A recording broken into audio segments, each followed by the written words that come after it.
this is Gilbert Gottfried, and this is Gilbert Gottfried's amazing Colossal podcast with my co-host, Frank Santopadre, and our engineer, Frank Verderosa.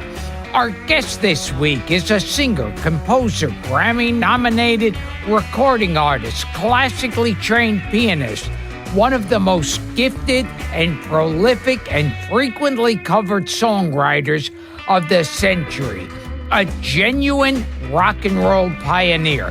His iconic, instantly recognized songs have filled our ears for decades. Oh, Carol, Breaking Up Is Hard to Do, Calendar Girl, Happy Birthday, Sweet 16, Bad Blood, Should Have Never Have Let You Go, Laughter in the Rain, Love in the Shadows, Solitaire, and The Hungry Years.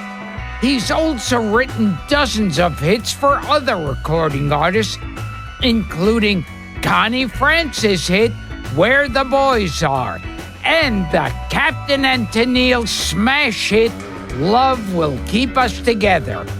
In a career spanning more than 60 years, he's written an astonishing 700 songs, and many have been covered by some of the greatest musical artists of the century, including Frank Sinatra, Johnny Mathis, The Carpenters, Andy Williams, Frankie Valli and the Four Seasons, ABBA, Shirley Bassey, Patsy Cline, Bobby Darin, Barry Manilow, Tom Jones, and Elvis Presley, just to name a few.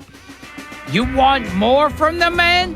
He's also written children's songs and classical works, performed to sold-out theaters and arenas all over the world. And in 1983, he was inducted into the prestigious Songwriters Hall of Fame, and after 7 decades in showbiz, he's still writing and performing with upcoming concert dates booked in Canada, California, and Hawaii. Frank and I are genuinely thrilled to welcome to the podcast a living legend and a man who Billy Joel calls the Davy Crockett of rock and roll. The pride of Brighton Beach, Brooklyn, Neil Sedaka. What an introduction. How do I follow that? My goodness. Thank you, Gilbert. Thank you, Frank. You're welcome, Neil. You've done a lot. And I'm here with, as a guest, a fellow Brooklyn Jew. That's right. I was born in Brighton Beach, right on the water. As a matter of fact, I had the honor of having a street named after me right on the boardwalk, Coney Island Avenue in Brighton Beach. And I went on the Cyclone in your neck of the woods, Yes. and I had Nathan's Frankfurters and the greasy French fries. They were delicious. And that's a wonderful way to grow up on the water. It is beautiful. I heard you say you were so Jewish you would go months without seeing a wasp. I thought Was in your book. I thought the whole world was Jewish. And it was strange. In Brooklyn, it was me, Barbara Streisand, Barry Manilow, Neil Diamond lived across the street, Carole King I dated, and it was kind of in the egg creams, I think, in the egg creams. Yeah. I remember my parents, we lived in Brooklyn, and once we decided as an exotic vacation to rent a bungalow in Brighton Beach, which is like 5 minutes away from right. Coney Island. That's right, Brighton Beach Baths. They had the private pools and the paddle tennis, and you had to stamp your hand to go into the public beach so you can come back into the private beach. It was a great way to grow up. And can we, well, like Frank always tells our guests, we jump around. Can you tell us, when you were a child, the very strange thing your mother confessed to you? My mother confessed. Oh, you did your research. Yeah.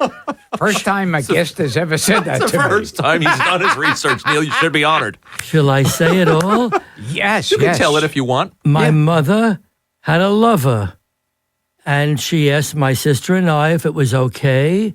I was 19 years old. I said, Mom, if you're happy, go right ahead. Why not? My father was a darling, sweet as sugar, but very cheap. He was Maxie the taxi. He was a taxi driver. And he said, oh, if this guy buys you presents and takes you to dinners, wonderful. So my mother had his okay, and she had a lover. Unfortunately, as the years went on, I was a mama's boy. Whatever my mother said, I did. She said, I think we should make Benny your manager.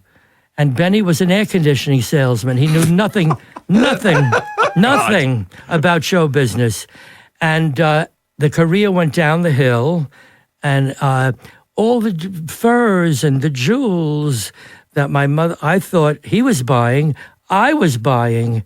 And after about 4 years, I said we had a long enough relationship, and I let him go. My mother took an overdose of sleeping pills. It's in the book, Wild. Yeah, she was, very upset. Her lover and her son were at odds, and but we made up. My mother's my mother. She was great.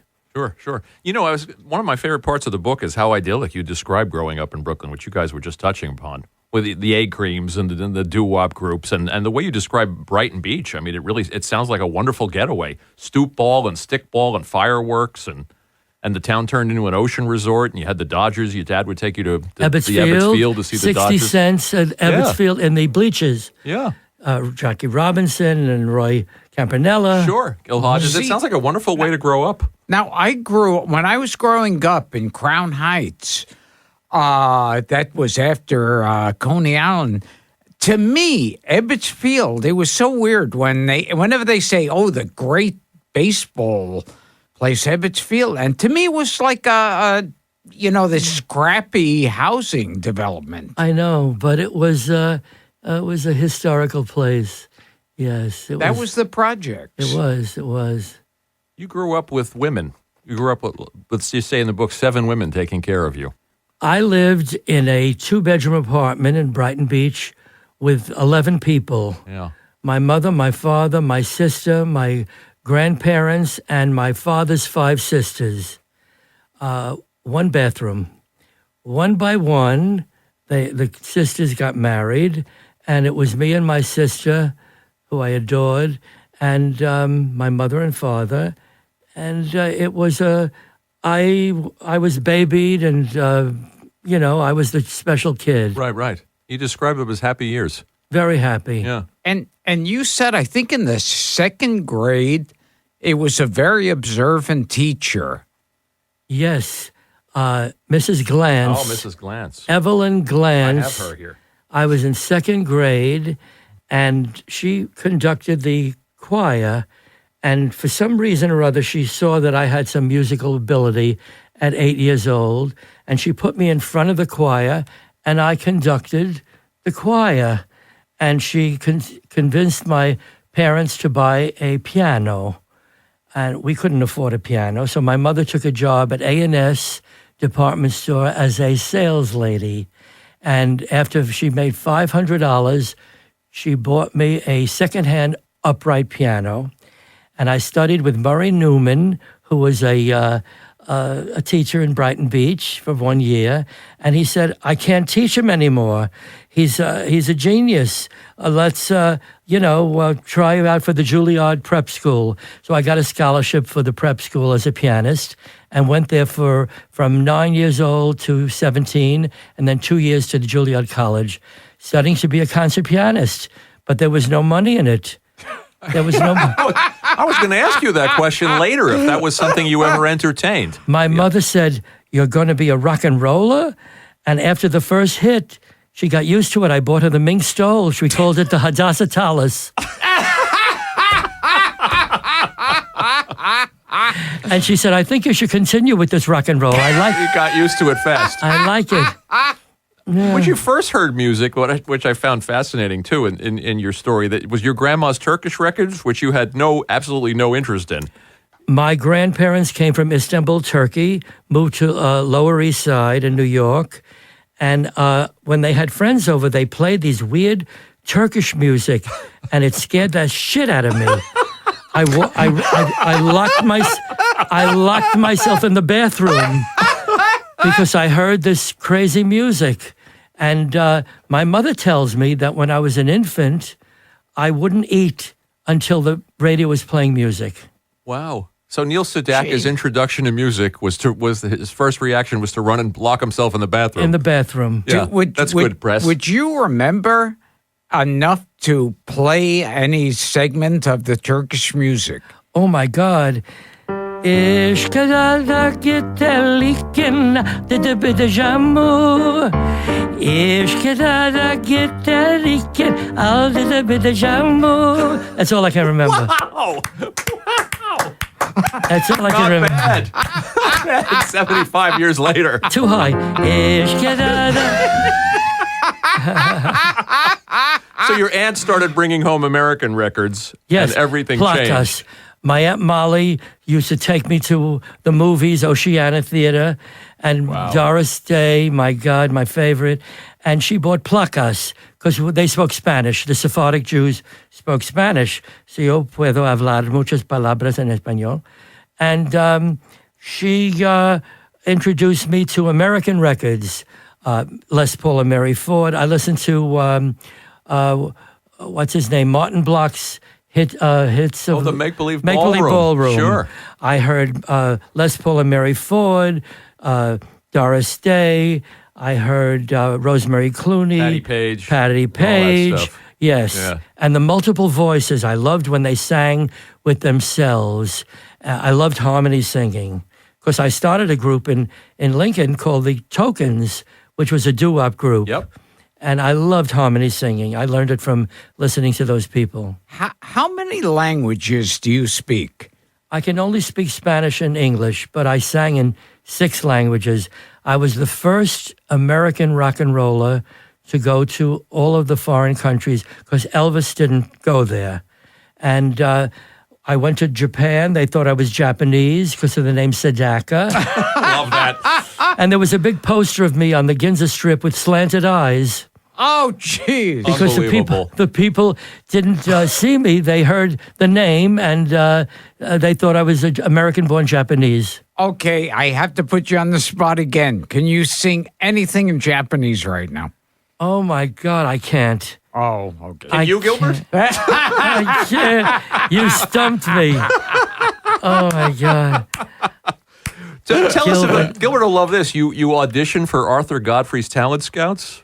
I did, and they said there were thousands of kids with the show business mothers, and I went to 3 auditions. I got to the end. There were 5 people, but they only had 4.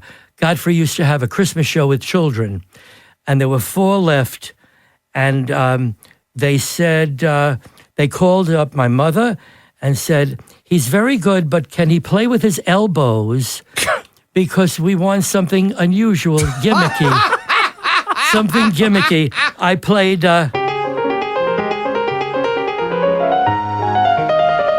and they said, very good, but can he play with his elbows? And thank God I was eliminated because I would have shit in my pants to be on the Arthur Godfrey show. I was so glad I was eliminated. That's hilarious. Neil, your first public singing performance, and Gilbert will appreciate this as well, yes. your bar mitzvah. Oh. I remember my Haftorah. Oh, please You got a great memory. Vayehi devar el mo emalelo ben Adom beis Yisrael Yoshevim elad masom. The cantors were crying. They said to my mother, he's going to be a cantor. Oh no. He's going to be a concert pianist. That's what I want. That's what she wanted. Wow. We have your aunt to thank and Mrs. Glantz. That's right. 2 turning points. That's right. Yeah. That's an amazing teacher to have that could spot that. Yes. Yeah. Evelyn Glantz. And it's sweet that your mom went and got a job so she could buy you a piano. She'd pay for the music lessons. Yeah, it's very touching. And I started to write. I wrote Stupid Cupid, as you said, Connie Francis, Where the Boys Are. Sure. And the teachers at Juilliard said, we're losing you. We're losing you to rock and roll. They knew it. They knew it, yeah. Yeah. Tell us about meeting Howard, too, because that's another turning point. I was at the Catskill Mountains. Howard Greenfield lived in the same building. I was 13, he was 16. And his mother, Ella Greenfield, heard me playing at the Kenmore Lake Hotel. I was practicing my Beethoven. And she said to Howie, you should try to write songs with him. And Howie was a little heavy, obese to be exact. And we called him Fat Howie. It was terrible. It was disgusting of us. We were kids, And he rang my bell I remember the date, October the 11th, 1952. He rang my bell. And I said, Howie, what do you want? He said, my mother heard you playing classical music. Would you like to write a song? I said, I don't know how to write songs. I'm studying to be a concert pianist. And he convinced me to write this terrible song. He had my life's devotion is loving you only, and my heart says to you, I'll always be true, you'll never be lonely. It was like an Xavier Cugat in my head. Xavier Cugat. And Howie loved rhymes. My life is madness, it's sadness, it burns with desire. Yearning, just burning, my soul is on fire. Dear, I'm the slave and you're just the sire of love.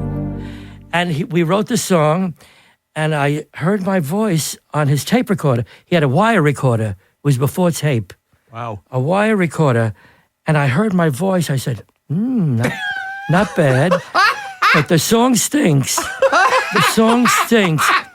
And my sister said, that's the worst song I ever heard. She was honest. She was honest. Yeah. There's a million people who could write and sing songs. Forget it. Go back to your classical music. So you were not collaborators for a while.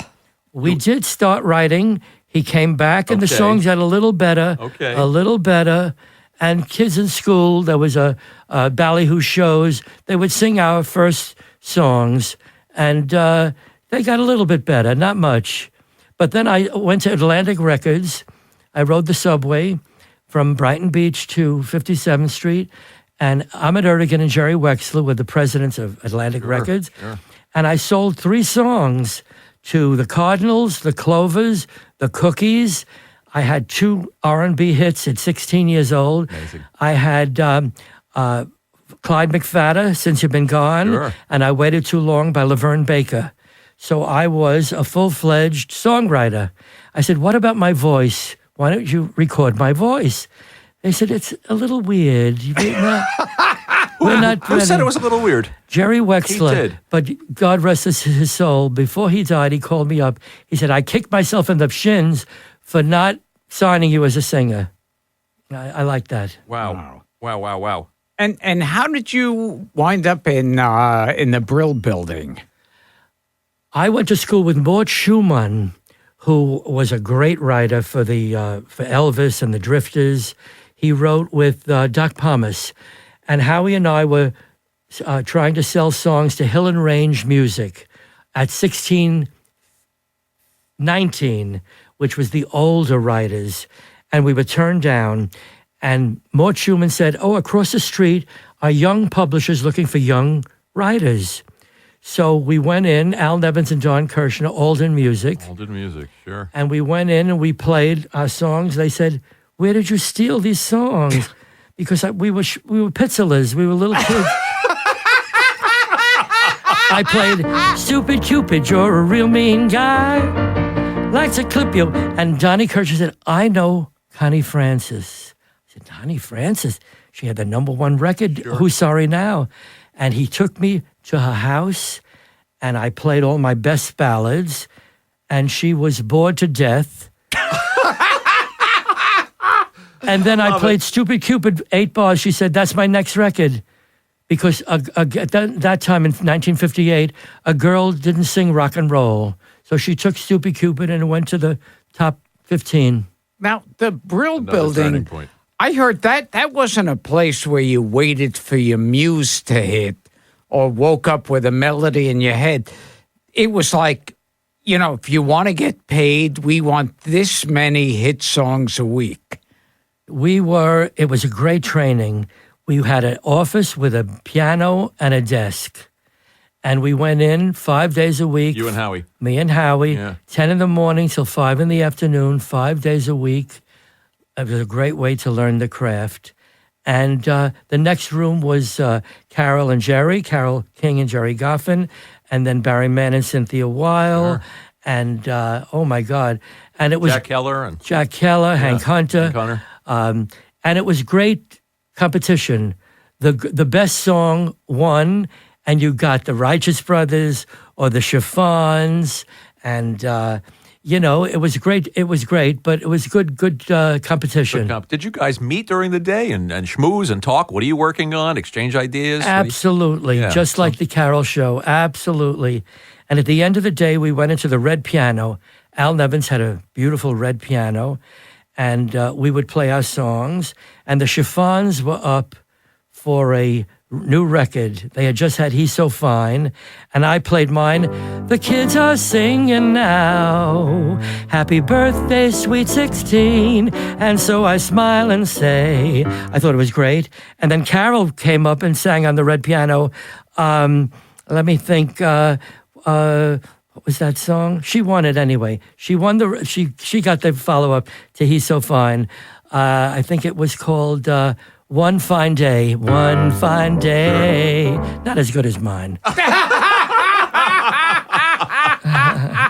But you weren't only trying to write hits, if I understand this correctly. As a classical trained musician, you said you were trying to write something a little deeper than bubblegum. Songs that were had a little bit more complexity to them. Yes, and as a matter of fact, Bob Dylan in his book said, I loved the Brill Building and I loved Neil Sedaka because he was the first one to sing his own songs.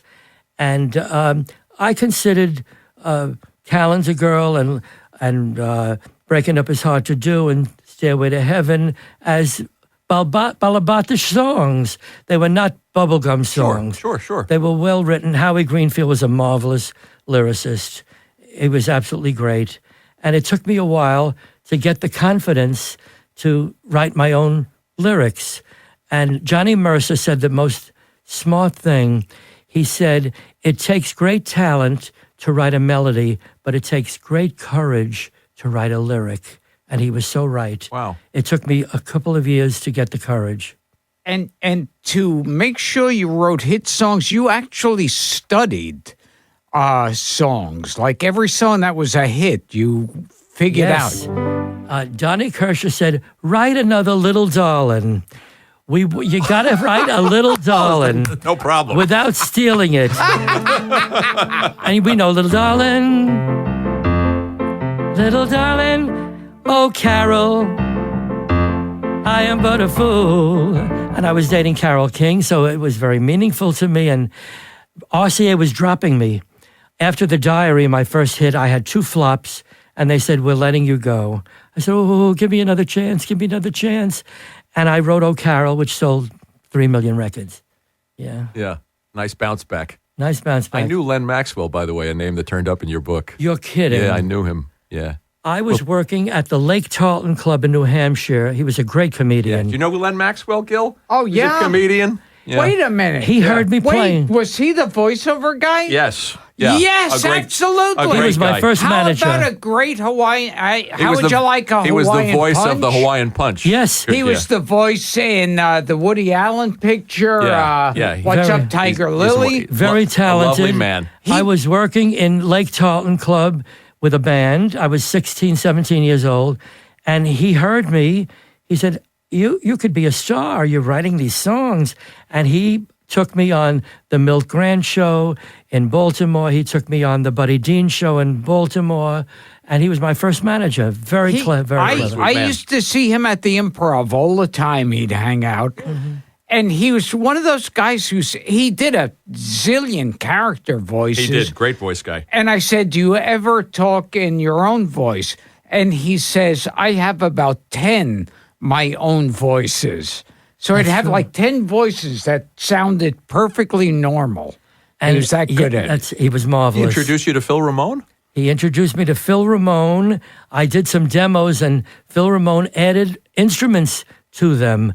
2 non-hits, but it was a thrill. He came to my house with a deck of records, and I had a record called Laura Lee on Decca Records, and he had put all the instruments over my piano demo. Nice.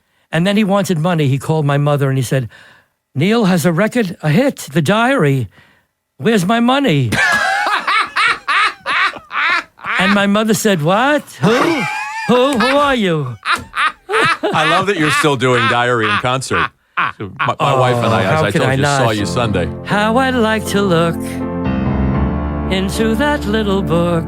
That's great to have the first hit record, yeah. It still sounds great. And you said that you had this thing, the way you would write your own hits was like the sandwich. It was a sandwich song. Howie and I would start with a little introduction, then the meat of the song, and end with the same riff. So, I love my calendar girl each and every day of the year. That was the beginning. And then the meat, January, you start the year off fine. And it ended, I love my calendar girl. We did that with eight hits in a row. We overdid it. I love how you were playing the other night and you said, I have no ending for this, so I faded out the record. We had no ending. We could tell a whole story in 2.5 minutes. Right. And in those days, that's all the disc jockeys would play, 2.5 minutes. Sure. And I had no ending, so we faded out the record. And you said one time Billy Joel was saying that he came up with a great melody. Yes. Let's see. I was in a restaurant in the Hamptons, and he came over. He was a little high. And he said, I wrote a melody a couple of months ago, and I called my band in the middle of the night. He said, you got to come over. The greatest melody I ever wrote. And he played this melody, and they said, Billy, it's great, but it's Neil Sedaka's melody. Mrs. O'Leary's grocery store worked for a penny. They said, it's great, but it's Neil Sedaka strolling along country roads with my babe. And then Mrs. O'Leary's grocery store for a penny. He had to change the melody. Otherwise, I would have sued him. Hilarious. That's great, Neil. We had, as I told you, we had Ron Dante, we had Tony Orlando here. We're talking about those Brill Building days. Oh, great. And it's just, and your book paints such a vivid picture. You know, you described Carole King's carrying her baby in a harness, and you could hear other composers from down the hallway. Mm-hmm. It must have been you taking the train from Brooklyn every day and punching that clock. And it was a marvelous time. Great. The songs sounded alike because the walls were very thin. So after a while, the song sounded alike, but it was young people writing for a young market. The magic was we would go in, write a song, have an artist sing it, and 3 weeks later it was on the chart. Amazing. It was amazing. And you hung out at Hanson's Drugstore, which has come up on this show. With Bobby Darin. May God rest him, yes. Yeah. Everybody hung out there. Every comedian we've had, old school comedian we've had on this show, hung out at Hanson's. Bobby said, why are you so attached to your mother? Stop it. Stop it. Don't give money to your mother. And he loved the way I played, so I played on Dream Lover, and I played on many of his records. He was a great artist. And I heard, like they always said with Bobby Darin, he knew he was going to die young, and he wanted to get everything done really quick. And he could have been he was on his way to be the next Frank Sinatra, no doubt about it. And he dated Connie Francis. Her father didn't like him, and he broke it up. But he Yeah, he knew that he didn't have a long life, unfortunately. I saw him at the Copacabana, I'll never forget it. One of the great entertainers. He could tell jokes. He could play the drums. He could play the piano. He was marvelous. Gilbert, you never saw him live, did you? No, I wish. I came along too late. I know We're great admirers. He did imitations too. Yeah, It's great. Sure. Yeah. Did he say to you at Hanson's, you're a hit songwriter. Why are you taking the subway? Yes, he did. He did. I gave it all to my mother. Hilarious. Tell us about your process with Howard before you found the courage years later to write your own lyrics. I would come in with 3 melodies, and I would play all 3 complete melodies, and it depended on his mood. He would choose the one that was the one his mood was in. And it was he was one of these geniuses where he could tell a whole story, tie it with a ribbon, and Hungry Years, love will keep us together, breaking up is hard to do. It was a perfect marriage of words and music, and we fought. We had a fight. Change that melody. I won't. I said, change that lyric. It doesn't work. Yeah, so that's the process of That's it. healthy too, in a way. It is. They're pushing back against each other, part of the creative process. It is. Yeah. Was Calendar Girl inspired by a TV guide listing? We saw an old movie and TV guide called Calendar Girl. I don't remember who was in it. Cary Grant? I'm not sure. And Howie and I said, oh, that'll be a great idea for a pop song going from January through December. And I played it on the piano, and his mother, Howard Greenfield's mother, Ella, said, that's a hit. Even before you get in the studio, it's a hit. But you never knew, because on the piano it was one thing, but when you got into the studio with the musicians, they had to feel it. They had to feel it. And that one took about 3 hours to record, and I was a real pushy Jew. I went into the balancing. I went into the production. I went into you were all hands on. Yeah, hands on.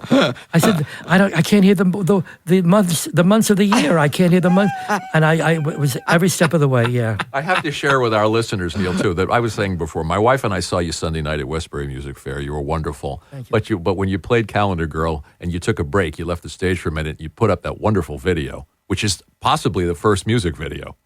Yes. Of you in all of those changing outfits. You're like Cher, by the way. You changed outfits about 12 times. I know. In that video. Did your mom really compare you to Cary Grant? Or yes. You just speak? Yes. I love that. And the story is true. I was having lunch in Los Angeles, and this gal walked up to me and said, I was Miss January in your video. This is just a few months ago. And I said, oh, really? And she said, yes. I said to the audience, she looked like an old woman, but I looked the same. Can you play a little bit more of Calendar Girl for us? Can we put you? I love my calendar girl each and every day of the year. January, you start the year off fine. You're my little Valentine. I'm going to march you down the aisle. You're the Easter bunny when you smile. Yeah, my heart's in a whirl. I love my little calendar girl every day. And so on and so on and so on. Wow, wonderful. Wow. What a treat. Now, you said something, and you're proving it on the show. You said something Pavarotti said to you. I met Pavarotti in Hawaii several years ago. He said, once you're 70, the voice goes. Well, he was wrong. I still have a voice. Sounded great Sunday. And you baby it. I mean, I was reading interviews with you. You do the honey and the tea and the lemon, and you really take care of it. No air conditioning in my face, and no loud rooms where you have to shout to be heard. Absolutely. No ice drinks. Wow. No. You got a whole process. Yeah. Tell us a little bit more about Carol Klein. And because I love, too, that you guys used to go uptown to find the original versions, the black versions of these white cover. Well, You guys would go record hunting. We did. To find these rarities. We did. And Because they weren't being played on the radio. That's right. And the first rock and roll record Carol and I heard was Earth Angel by the Penguins. We went to Andrea's Pizza Parlor on Brighton Beach Avenue. And I said to Howie, we're writing in the style of Richard Rodgers and George Gershwin. I like rock and roll. It's young. It's spontaneous. And he said, oh, it's off key. It's not good. And I convinced him. But Carol and I used to go looking for records. We used to go to the Apollo Theater. We saw, Sarah Vaughan and Ray Charles and so many greats. Yeah. So, and you guys became high school celebrities, too. We always got up and sang in Brighton Beach on the boardwalk, or we sang in bar mitzvahs and weddings, and Lakewood, New Jersey, and up in the Catskills. Yeah, we sang together. Well, it really wasn't just a matter of I'm not going to become a classical musician because there's no money in it. I mean, this music was inside of you. I wanted to be famous. No shame in it, Neil. I wanted to be famous because I was teased as a kid. I wasn't a jock in school. And every time the film broke in the auditorium, and now Neil will get up and play, and everybody went, oh. So I said, I'm going to write rock and roll. Of course. And I wrote a song called Mr. Moon. And I did it in the first show at the Ballyhoo in Lincoln High School. And Abe Lass, he was the principal, said, you cannot do that in the second show. It's rock and roll. It's bumping and grinding. And the kids wrote a petition. It's like a movie. Wow. The kids wrote a petition. We want Neil Sedaka to sing Mr. Moon again. And I did. Yeah. I did. And you said you're like one of the. We've had a few guests like this. Like I think it was Bruce Stern was on the show, and he says he still wants to be a better actor. Well, Neil says he still hasn't written his greatest song. Yeah. You'd have to develop and grow. You have to raise the bar. You have to reinvent Neil Sedaka. I wrote over 700 songs, and I don't think I wrote the greatest one ever. I really don't. But now there's no incentive, unfortunately. You know, the Billboard and hearing it on the radio and getting the royalties. Now there's really no record system anymore. So I just did my 50th studio album called I Do It for Applause. I did it that night. Yeah, it was great. It was great.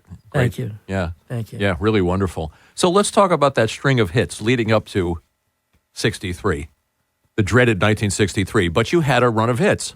The Diary, Stairway to Heaven before Led Zeppelin. That's right, not Led Zeppelin, Stairway to Heaven. Right next door to an angel. Next door to an angel, Calendar Girl, Little Devil. Right.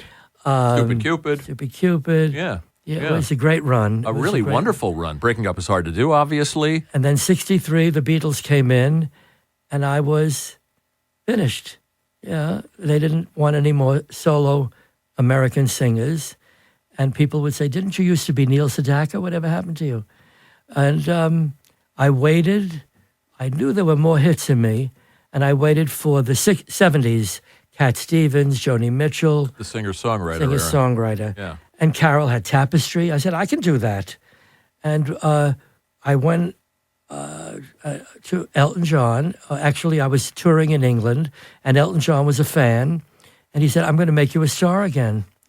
And he had Rocket Records. He was starting in New York.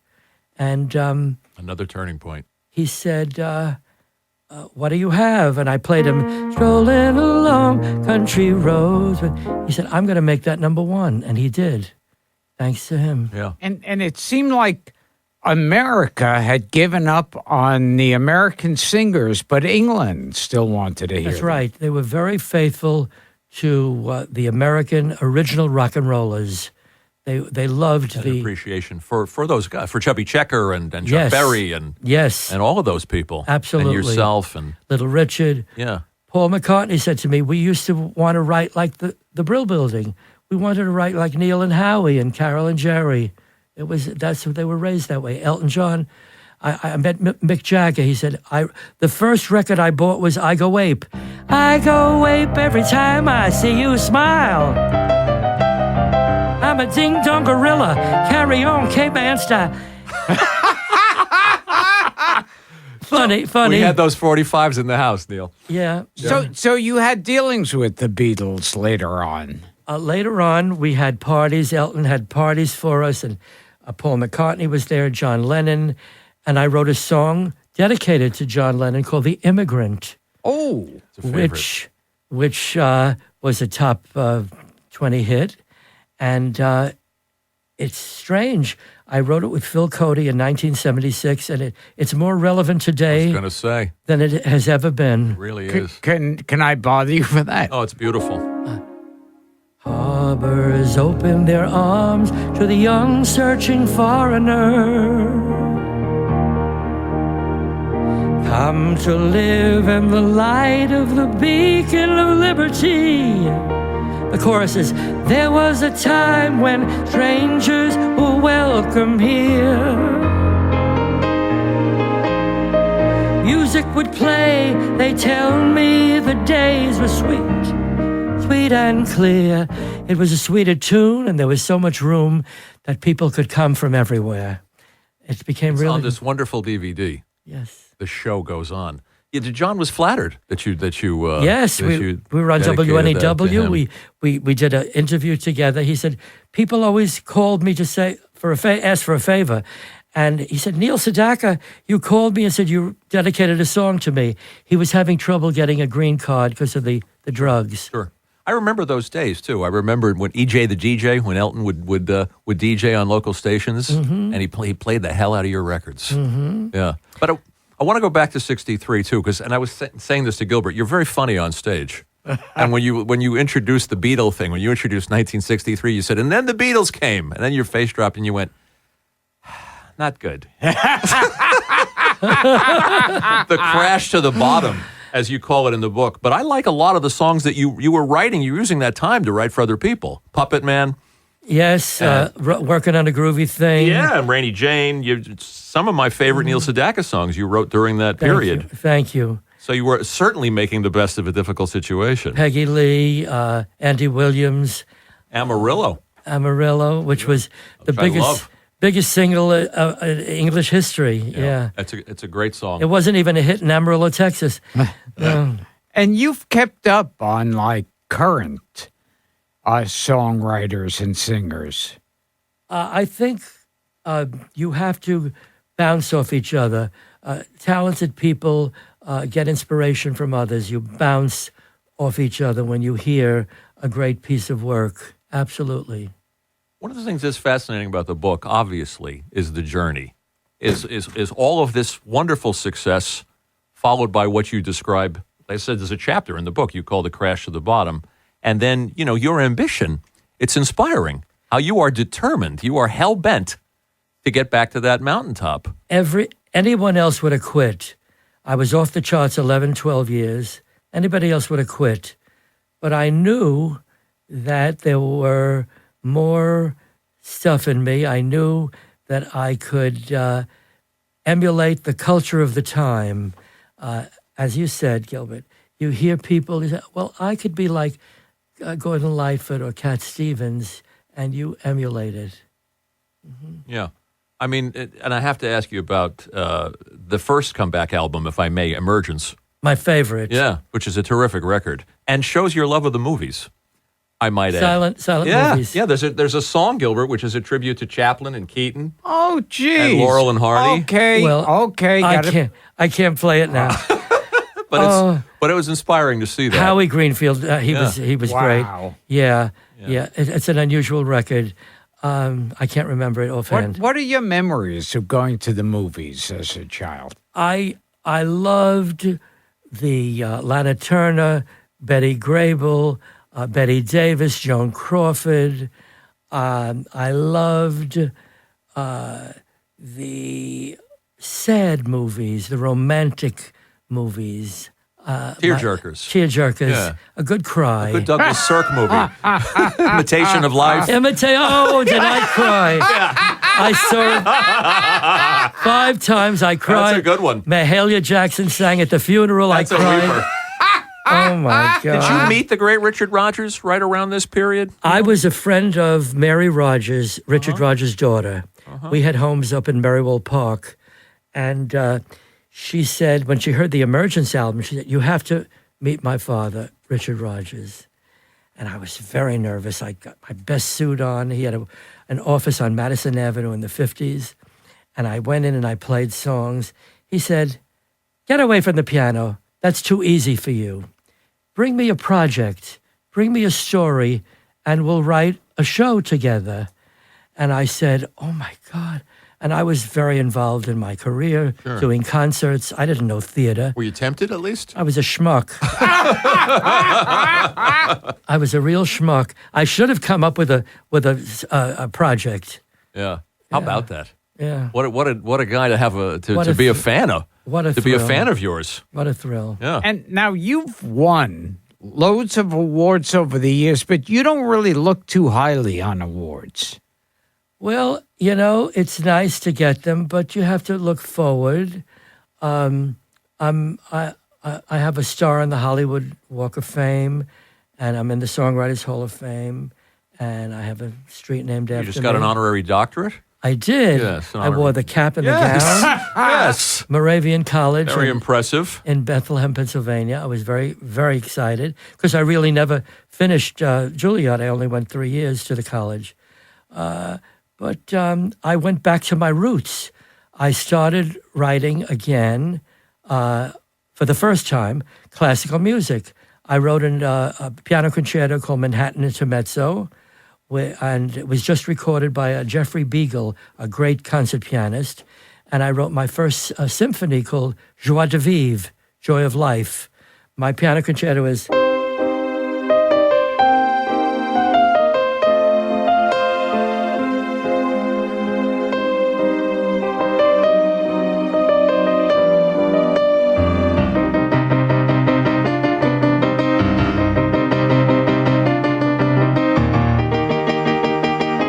so on and so on. It's a 20-minute piece with the symphony. I listened last night. It's a little Gershwin-esque, where it starts to pick up and change tempo. Mm-hmm. Yeah, very ambitious. I did it. I recorded it in London with the London Symphony, and I did it in Hyde Park for 45,000 people. I played in Hyde Park with the symphony. It was great. When you met McCartney, didn't he start singing a Neil Sedaka song? That's when the music takes me. Yes. How flattering. And he invited me, my son, and my grandson to his show a few years ago at the MGM Grand in Vegas. Wow. And we went backstage. My grandson is a big fan. And he was about 8 years old at the time. He had pictures of Paul McCartney on the wall. And I said, Michael, when you go in, he's a little bit older. He looks a little older than the photos you have on your wall, so don't say anything.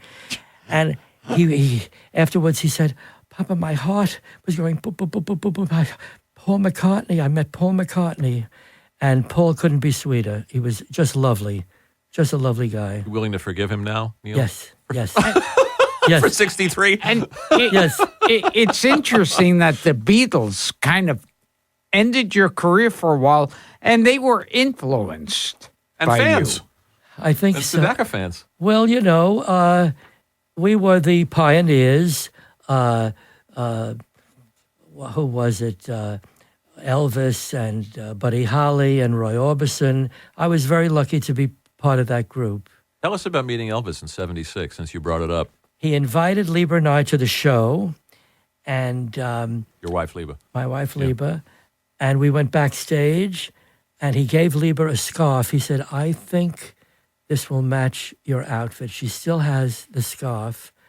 And he sat down and played some gospel songs, and he said, I have a record of him singing Solitaire with the outtakes. Wow. And on one of the outtakes, he said, I can't stand that Sedaka. He has too many high notes. I can't hit them. I have an outtake of Elvis saying that in the studio.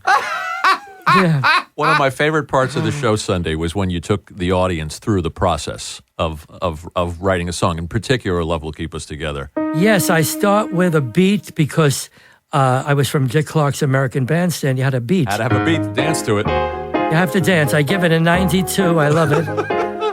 And then with my voice, I look for a melody. It's kind of a spontaneous improvisation.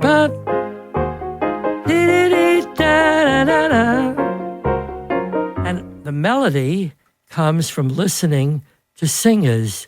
If I hear a singer like Diana Ross, that timbre of that beautiful voice, so I'm inspired. I can write a melody for that. And the Beach Boys, the great Brian Wilson, the genius, he had... I stole it. Do it again. I stole it. You stole it. Just a beat. And then Al Green used to do augmented chords like this. So I put together Al Green, Diana Ross, and the Beach Boys. Love will keep us together. That's how I wrote it. Perfect. Wow. I love that. I love how you revealed the process. Well, that's it. Yeah. It's great hearing that song, and I must have heard that song 200 times before I realized. And by the way, we did a live sing-along show. Did you tell Neil, Dara? We did a live sing-along show, episode of this show about a week ago. Rob's here, too, for about 70 people. And the whole room, we did a sing-along of Love Will Keep Us Together. Oh, my God. With Gilbert leading. Yes, We'll send you the tape. Oh, my God. Yeah. I put it in an album, Elton's Rocket Records, Yeah. Sedaka's Back. Sedaka's Back. And Kip Cohn was a producer on A&M, and a new group called the Captain and Tennille were just signed to A&M. And Kip Cohn played my record of Love Will Keep Us Together, and Tony Tennille fell off a chair. She said, we're going in tomorrow. We're going in to record this tomorrow. And they sent me the record. I almost fell off my chair because it was such a great record. Yes. God. I was going to say, I heard it 200 times before I heard Sedaka is back. At the end, that Tony Tennille put in. Spontaneously, she sang, Sedaka is back at the end of that record. Wow. Really great. Yeah. And now here's something just for me. Uh-oh. Can you and I, even if you don't want to do the whole song, can you and I together sing Breaking Up Is Hard to Do? Why not? Well, why don't you let him start, Gil? And Okay. You can take this middle part. Down, doobie-doo, down, down. I was the king of the tra-la-las and doobie-doos. What are you going to sing? Which part? Why don't we give him the middle part from Remember When You Held Me Tight? Okay. You can start it. If you start it, that way he'll get on board. Okay. Remember when you held me tight? You start. Remember when. Well, Oh, I you'll should sing start? the beginning. Oh, he wants you to sing Don't it take from the your top. And I'll jump love away from me. Don't you leave my heart in misery. If you go, then I'll be blue. Breaking up is hard to do. Remember when Scooby-Doo down, down. you held me tight and you kissed me all through the night. Think of all that we've been through, and breaking up is hard to do. They say that breaking up is hard to do. Now I know that it's true. Don't say that this is the end. Instead of breaking up, I wish that we were making up again. Now you. I beg of you, don't quit your job. He begs of you. Loving, that was good. That was Oh, thank you. good. Very good. Oh, thanks. And then I re-recorded it. Don't take your love away from me. I had number one both times. Yeah, it's great. Who came up with the idea? Was it John Reed, Elton's manager, of putting you in the Godfather getup for the Sedaka's Back? Yes, John Cover. Reed. John Reed wanted me in a Godfather hat and suit, and it was. I went through all those years with Elton. the beginning years and the drug years, and he bought me a gorgeous diamond watch. He used to go on those spending sprees in those he used days. to open up Cartier on Rodeo Drive at 8 o'clock in the morning. They opened it up just for Elton, and he would buy gifts for people. And he bought me a gorgeous diamond face watch. Beautiful. He was Yeah. very generous. Very generous. Did you see the Elton John movie? It was marvelous. Yeah. It was marvelous. Yeah. And the Pavarotti, The Ron Howard the documentary. Ron Howard I haven't seen it documentary. yet. Oh my God. Yeah. I cried through it. But the Elton John movie is better than Bohemian I Rhapsody. loved it. Better. Here's an odd one, Neil. You co-hosted the Mike Douglas show Yes. with Gene Kelly and Fred Astaire I did. as guests. Jeez. Any memories? Well, they didn't know who the hell I was. I knew them. I saw all their movies. I saw their movies. But I co-hosted the Mike Douglas show many times. And I think the producer was, who was the Fox guy? Roger Ailes. Roger Ailes produced when I was on the Mike Douglas show. You ain't kidding. Mm-hmm. Yeah. A couple other things about the one of my favorite parts of the book too is you and Elton and the Sedaka's back period and all of these people. I mean, it's an adventure. You're going to these parties and you're meeting Peter Sellers and Rod Stewart and tell us about that Troubadour show, because that's also Yes. a big moment. Lieber and I were at the Beverly Hills Hotel getting ready for the Troubadour. It was my big comeback show. And we were listening to... and everybody was there. everybody was there. Andy Williams, James Taylor, Elton, everybody was there. And I was scared stiff. I went up, and it was funny. Just before, on the radio, going in the car, Casey Kasem said, and now the new #1 song is Laughter in the Rain by Neil Sedaka. And Lieber and I cried. It was just so it was an unbelievable feeling. It all came back. Yeah. Yeah. Have a #1 record again. Do you remember, we've asked this of the musicians that we've had on the show, do you remember hearing one of your songs, either one of your vocals or a song you wrote for somebody else on the radio for the first time? Because that had to be a life-changing moment. The Diary. First time. I wrote in a 1958 Chevy Impala convertible, a white car with the fins in the back, and I rode down Kings Highway in Brooklyn. Yeah. And I turned Picture my that. top down. I turned the radio all the way up so everybody can hear me singing. How I'd like to look into that little book, the one that has the lock and key. It was a dream come true. It was a miracle. Did you ever see that movie that Tom Hanks directed about the young group, That Thing You Do? Yes, There's that great scene where they hear their song on the radio for the first time. it's a thrill. Actually, the one before was the Cookies. Passing Time was the first R&B hit I had, and I heard it on the radio, and that was a great thrill. Yeah. Can you tell me personally, because I love this song, and my wife and I actually got teary listening to you sing it the other night, and that's The Hungry Years, which is my favorite. And I watched videos of you singing it, and you look like you actually get emotional from singing the song. Is it about? Do you care to reveal anything about? Well, Is it about you and Howie? no, it's about Sonny and Cher, who were breaking up, and they Wow, never knew that. Howie and I were inspired by their story. You know, they struggled, and when they hit the top, they started to break apart. And there hasn't been any song with that particular subject. Beautiful. Michael Feinstein said he played it for Patty Andrews before she died from the Andrews sisters. And she was crying because she and her sisters didn't talk anymore. Going up to the fame, they were close. And then once they got big, they started to break apart. And Patty Andrews started to cry on that song. It must touch everybody who went through a similar experience that way.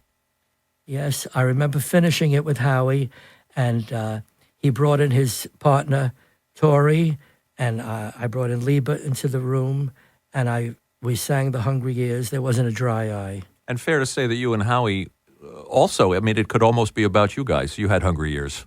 Oh, yeah, absolutely. And eventually went your separate ways. And the last song we wrote was called Our Last Song Together. That's another beauty. Yeah. And now, can I put you on the spot for Hungry Years? I'm going to cry. Girl, we made it to the top. We went so high, we couldn't stop. We climbed the ladder leading us nowhere. Two of us together, building castles in the air. We spun so fast, we couldn't tell the gold ring from the carousel. How could we know the ride would turn out bad? Everything we wanted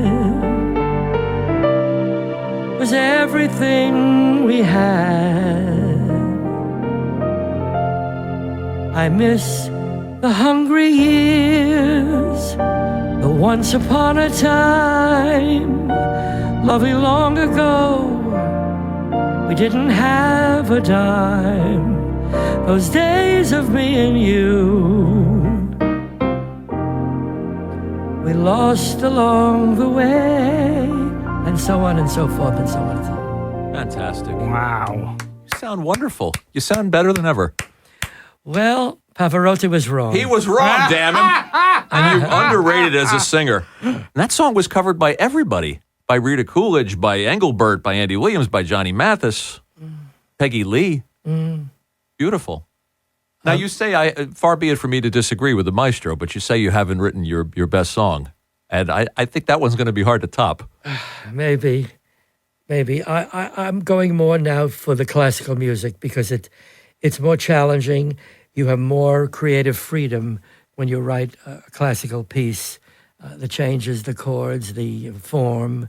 But, there's nothing like the 2.5-minute song. Can we ask you one question from a listener who's a rabbi? David Komarovsky, our friend. Does Neil have any fond memories of his cousin, the great Edie Gourmet? My cousin was Edie Gourmet. The original name, Gormezano, Edie Gormezano, also Sephardic Jew. Her parents came from Istanbul, Turkey as well. One of the great singers of our time, one of the belters. She's in the class of Streisand. Absolutely. She recorded a couple of my songs. Round and round I go in circles, trying to be free. Since you went away, the world is closing in on me, and my world keeps getting smaller every day. Edie Gourmet was one of the greatest.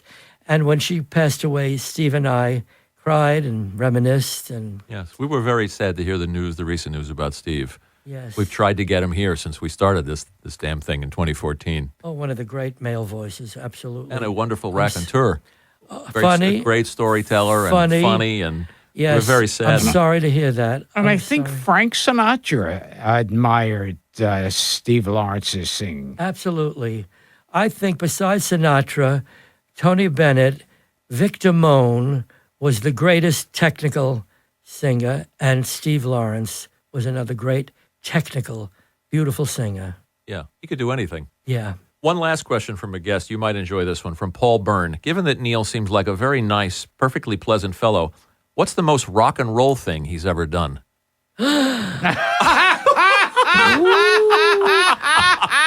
Well, we all took a little drugs in the old days.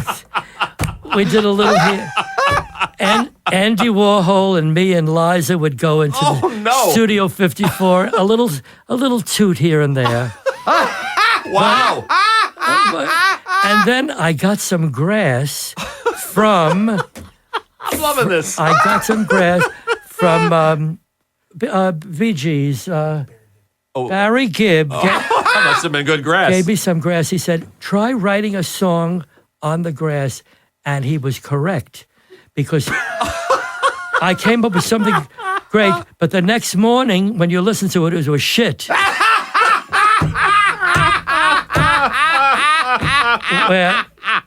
Yeah. Perfectly honest answer. We appreciate your honesty. Tell us about your life now. You got grandchildren?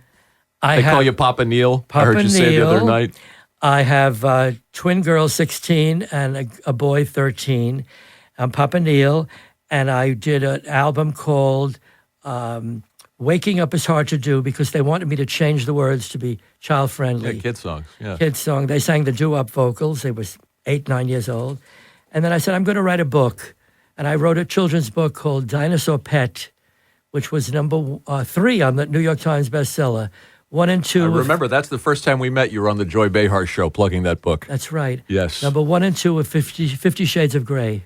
Yes. And yes. Can we just sing the comma, down, doobie doo, down part together? Just that. You're making them work. Yeah. Ready? Yeah. Do do do down, doobie doo, down. Comma, down, doobie doo, down. Comma, down, doobie doo, down. Breaking up is hard to do. And I was the king of every time we ran out of lyrics, we would put in a doobie doo. Oh, you're the king of tra-la-las and doobie-doos. And I kept it in the record. It became a Neil Sedaka trademark. Right. So many records had doobie-doos. And then you named one of those 70s records, The Tra-La Days Are Over. That's correct. Yes. That is correct. You were wonderful the other night, and if people, so it's a limited tour schedule these days. We want to tell our listeners where to go see you. Thank you. I just do isolated, maybe 8 or 9 concerts a year at this age. The traveling is hard, but I love when I get up on the stage. It's that adrenaline, endorphin rush. But if people go to the website, Rob is here too. He's nodding. They can see the upcoming dates. You're going to be in Canada. I saw you're going to be in California, in Washington State, and in Hawaii. So you're traveling pretty long distances. Liba wants to wear nice clothes. Oh, is that what it is? And Frank was at the concert. It was wonderful. And he told me so, and I hadn't said anything to Frank about this when you heard the song. And what was your reaction? You know, he's talked, what have we had, 260 guests on this show? He's brought up My Yiddish Mama probably 10 times with 10 different guests. Yeah. Who was it, Jessel? That used to sing it? Yeah. My Yiddish Mama. Have you heard his Jessel? Yeah. And Sophie Tucker. I did a Yiddish album called Neil Sedaka Sings Brighton Beach Memories. And I did it, My Yiddish Mama. Es gibt nicht besser in der Welt. A Yiddish Mama. Oi, wie bitter, wenn sie fällt. Wie schön und lichtig ist ein Haus, wenn die Mama ist du. Wie treurig finster wird, wenn Gott nimmt auf ein Habu. It's a gorgeous song. Beautiful. Oh, thank you. It's a gorgeous song. He's brought it up 20 times. I wish I wrote it. Now we got a live version. Plugs. Neil, I'm going to plug this book, even though it's hard to find. Neil Sedaka, Laughter in the Rain, My Own Story. There's a better one by Rich Podolsky called Neil Sedaka, The Rock and Roll Survivor. It's about 3 or 4 years old. Okay. I was going to get that one, but I thought I'd get the one in your own voice. The other one is even better. And this wonderful CD, which I picked up at the concert, Neil Sedaka by popular demand. Thank you. And this one, I don't know if this is out of print too, but The Show Goes On, which has you and Tony Christie doing a wonderful duet on Amarillo. On the Albert Hall. I did the Albert Hall, yes, many times. Yeah. And we'll do a lot of promotion for this and a lot of social media. We want people to go see you. It was such a delight, really. A delight. I've been a great admirer of yours. Oh, thank you. And, we know what it is to be in this business. It's not easy. Not easy. 2 Brooklyn kids made good. That's right. And you do it, why? Because of the applause, the adoration, the love. And the check at the end of the night. Why not? You do it for the applause, Dan. He does it for the shekels. The emis is true. That's the bottom line. I don't know when I've had more fun doing one of these. And your wife is the same name as my daughter, Dara. Yes. I have a daughter, Dara. Wow. They had a hit record. And what was your father's name? Mac. Max was my father's name. You're kidding. And now it's my son's name. Wonderful. Could you guys be cousins too? I don't know. But Dara's a beautiful name. Beautiful. Look at these She's people, a beautiful lady. These people who came out to see you. We do a lot of these shows, and we don't usually have an audience. And in fact, you might recognize that gentleman way in the back. Does he look familiar to you? Yes. Dave Milstein? Yes. Hi, Dave. How are you? Your old assistant. I can't remember having more fun This doing was one of these. great. Neil, this was an Just absolute great. treat. I loved it, especially us. having a keyboard in front of me. It was so wonderful. Well, we have to thank Dave Seidel and Jared O'Connell and the nice Yes. people here at Earwolf for providing that. We didn't do a whole song. Next time we'll do a whole song. You'll come back? Absolutely. I've got more cards. And as Frank will tell you, I always love to have a Jew guest on the show. Better than the Goyim Shkutz. The man is the consummate entertainer. I have to say, and I'm repeating myself now, but your show is also very funny. There's some physical, there's some dancing, there's some shtick, there's a little bit of everything. I don't know. Maybe I did the wrong thing all these years. Maybe I should have done something else. You're a great entertainer. Thank you. My wife and I were thrilled at the show, and this was a blast. Dara, did you have fun? Yes. The best. Yes. We won't top this one for a while, Neil. So this has been Gilbert Gottfried's amazing Colossal podcast with my co-host Frank Santopadre and the great Neil Sedaka. Thank you both. Thank you.